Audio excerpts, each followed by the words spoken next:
Hello students, आज हम start करने जा रहे हैं आपकी क्लास 10 की फर्स्ट फ्लाइट बुक में पोएम। इसका नाम है द वॉल पोएम। काफ़ी साधारण सा नाम है। वॉल के बारे में पोएट डिस्क्राइब करता है, वॉल के साथ क्या सोचता है या वॉल के रूप में पोएट किस चीज़ को डिस्क्राइब करता है, ये हम सीखेंगे इस पोएम में। देखते हैं। A boy loses a wall, एक लड़का एक गेम खो देता है, लूज कर देता है, गेम खो देता है। ही इज़ वेरी अपसेट, बड़ा अपसेट हो जाता है वो। ये वॉल डजेंट कॉस्ट मच, ये वॉल की कॉस्ट तो ज़्यादा नहीं है। Nor is it difficult to buy another wall, और ना ही, नॉर का मतलब होता है ना ही ये डिफ़िकल्ट है कि अनदर वॉल खरीदने में कोई दिक्कत आए, अनदर वॉल भी खरीदी जा सकती है। Why then is the boy so upset, फिर लड़का इतना अपसेट क्यों है। Read the poem to see, इस पोएम को पढ़िए ये देखने के लिए। What the poet thinks has been lost, कि पोएट क्या सोचता है कि क्या खो गया है। बॉल खोई है या बॉल के साथ कुछ और भी खोया है। And what the boy has to learn, और लड़के को क्या सीखना है। हैज़ टू लर्न का मतलब क्या सीखना है, लर्न करना है। फ्रॉम द एक्सपीरियंस, इस अनुभव से जब हम कोई चीज़ खो देते हैं। इस पोएम में ये जो वॉल वर्ड है ये सिम्बोलिकली यूज़ किया गया है। और वॉल से क्या पोएट समझता है, क्या हमें दर्शाना चाहता है, वो देखते हैं हम। What is the boy now who has lost his wall, what is the boy now, अब उस लड़का कैसा है। वो है लॉस्ट द वॉल, जिसने वॉल खो दी है, वो लड़का कैसा है। वट क्या, what is he to do, उसे क्या करना चाहिए। आई सा इट गो, मैंने देखा उसे जाते हुए। मैरिली बाउंसिंग, मैरिली का मतलब खुशी खुशी, बाउंसिंग का मतलब उछलती हुई। जब गेंद बाहर को या दूर को जाती है तो उछलती हुई जा रही है।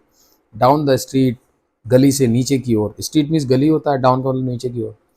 एंड देन मैरिली ओवर, और फिर खुशी खुशी ओवर किस में गिर जाती है। There it is in the water, पानी में गिर जाती है। मतलब बाउंस करती हुई गली से होती हुई गेंद कहाँ गिर जाती है, पानी में गिर जाती है। No use to say oh there are other walls, no use to say मतलब ये कहने का कोई मतलब नहीं है कि ओ देयर आर अदर वॉल्स, की और गेंदें हैं। क्यों नहीं, ये कहने का मतलब कि और गेंदें आ जाएंगी, और गेंदें मिल जाएंगी। An ultimate shaking grief fix the boy, an ultimate, एक अल्टीमेट का मतलब होता है आखिरकार, आखिरी या अंततः। शेकिंग ग्रीफ, हिला देने वाला। ग्रीफ का मतलब दुख। फिक्स द बॉय, लड़का दुख में भर जाता है। एज ही स्टैंड्स रिजिट्स, और वो रिजिट खड़ा रहता है जब कोई चीज खो जाती है सॉफ्ट मूवमेंट में। रिजिट का मतलब होता है दृढ़।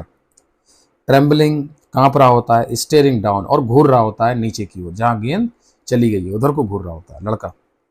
All his young days into the harbour, उसके जितने भी जो यंग डेज थे, यंग डेज का मतलब होता है वही बचपन के दिन, चाइल्डहुड डेज कह सकते हो आप यहाँ।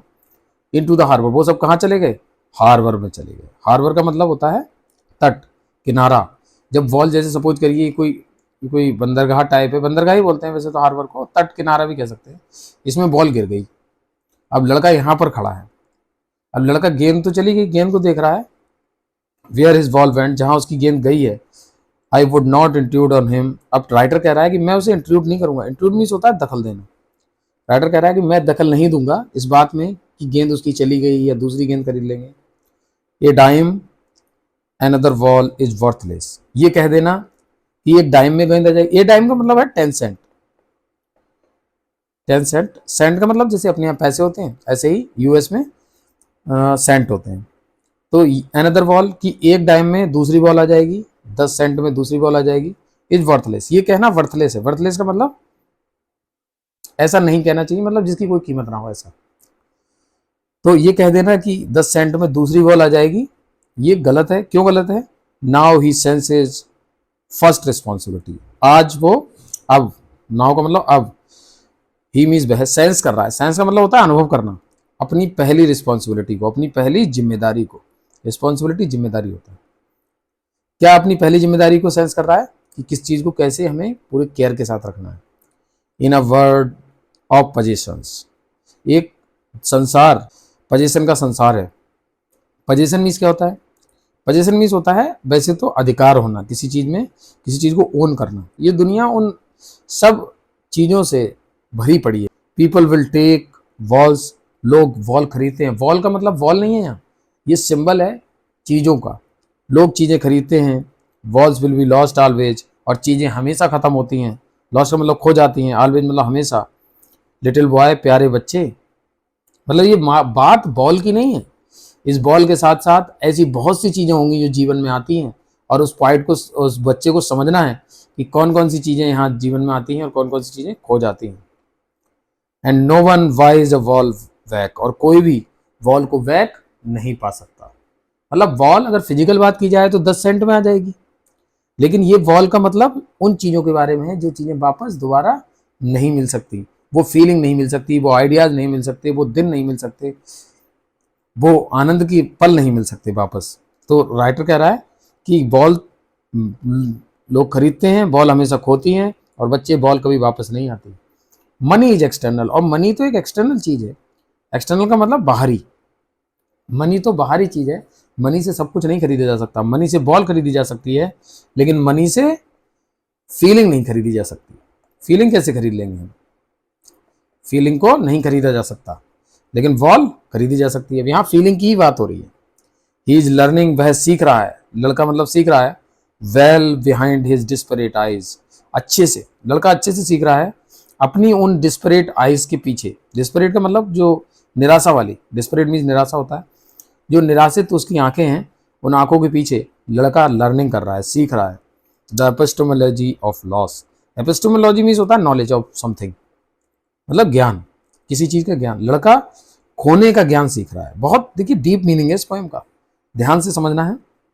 लड़का क्या कर रहा है? खोने का जो ज्ञान है वो सीख रहा है। हाउ टू स्टैंड अप, और जब कोई चीज खो जाती है तो कैसे खड़े रहना है। स्टैंड अप मतलब खड़े रहना है। नोइंग, ये जानते हुए, what every man must one day know, जिसे हर व्यक्ति को एक दिन जानना पड़ेगा। And most know many days, और बहुत से लोग बहुत दिन सीखते हैं। हाउ टू स्टैंड अप, कैसे खड़े रहना है। इसे लिखा है जॉन वेरीमैन ने। तो जॉन वेरीमैन ने कितनी शानदार तरीके से इस पोएम को लिखा। और इस पोएम को अगर समझा जाए, इसमें 2 क्वेश्चन दे रखे थे कि why then is the boy so upset, लड़का इतना अपसेट क्यों है। लड़का अपसेट इसलिए है क्योंकि वॉल के साथ साथ उसके साथ बिताए गए सारे पल उस हार्बर में चले गए। समझ रहे हो? उस पानी में चले गए। ऑल हिज यंग डेज उसके उस पानी में चले गए, इसलिए लड़का थोड़ा सा अपसेट है। पहला क्वेश्चन तो ये हो गया। दूसरा देखिए, read the poem to see point things has been lost. आज पॉइंट क्या चीज खोने की बात कर रहा है? पॉइंट कह रहा है कि हम इस बॉल के रूप में, पॉइंट क्या कह रहा है? सारी चीजें, सारे पजेशंस जो हम लोग पजेस करते हैं, जिस पर हम अधिकार करते हैं, वो सब हम खरीदते हैं, सब चीजें खो जाती हैं, और हम सब लोग क्या करते हैं? स्टैंड अप रहते हैं, मतलब खड़े रहते हैं। लड़का ये यहाँ पॉइंट केवल बॉल की बात नहीं कर रहा है, बॉल के साथ साथ उन सब दिनों को, उन सब फीलिंग्स को, और उन सब चीज़ों को जो चीज़ें खो जाती हैं और दोबारा नहीं आ पाती, पॉइंट रिप्रेजेंट कर रहा है। And what boy has to learn, और लड़के को क्या सीखना है? लड़के को सीखना है द एपिस्टोमोलॉजी ऑफ लॉस, यानी खोने का ज्ञान सीखना है। और हाउ टू स्टैंड अप, और कैसे खड़े रहना है ये सीखना है। खोने के बाद भी कैसे हम लोग एक्सपीरियंस द लूजिंग समथिंग। मतलब बॉय को क्या सीखना है? बॉय को यही सीखना है कैसे खड़े रहना है। और शानदार पोएम है ये, आप इसे दोबारा पढ़िए। अच्छा, इसकी राइम स्कीम की बात की जाए तो ये फ्री वर्ड्स में लिखी गई है, तो इसकी राइम स्कीम है ही नहीं कोई, ठीक है, क्योंकि कोई भी वर्ड मैच नहीं हो रहा है। वॉल, गो, देन, वाटर, वॉल्स, ये सब अलग अलग हैं, तो इसलिए इसकी राइमिंग स्कीम नहीं है। मुझे उम्मीद है ये पोएम का लाइन बाय लाइन डिस्क्रिप्शन आपको समझ में आया होगा। फिर भी कोई प्रॉब्लम है, कोई भी क्वेश्चन है, you may ask, you are free to ask. Thank you, good bye.